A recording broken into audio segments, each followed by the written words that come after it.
I'm John Otis, and this is Colombia, the setting for a book I've just written called Law of the Jungle. It tells the true story of 3 American military contractors whose plane went down in southern Colombia. They survived the crash, only to be marched into the jungle at gunpoint by Marxist guerrillas. Had the 3 Americans been active duty military, there would have been full-throttle efforts to save them, but Keith Stansel, Mark Gonsalves, and Tom Howes were private contractors. That's why no one back in the US made a yellow ribbon fuss when they went missing. They became the forgotten hostages.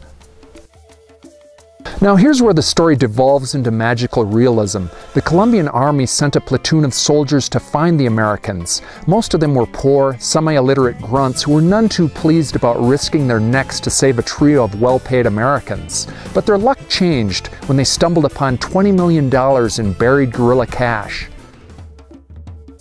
The money was the evil profit of drug deals and ransom payments, but so what? The Colombian GIs thought they'd won the lottery. They stuffed their pockets, abandoned their mission, and began blowing their money on whiskey and hookers.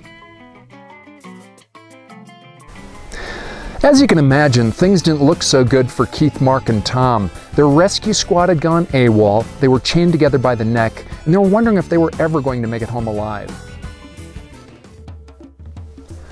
But the Colombian army began to turn the tide on the battlefield. Meanwhile, intelligence agents dreamed up a sting operation to try to save the Americans. Instead of coming in guns blazing, Colombian commandos decided to enter rebel territory unarmed. They would disguise themselves as humanitarian aid workers and try to trick the guerrillas into turning over their American prisoners. It was an incredibly risky plan, but by then Keith, Mark, and Tom had been held hostage for more than 5 years. It was time to throw the dice. Law of the Jungle tells the inside story of one of the most amazing hostage rescue operations in history.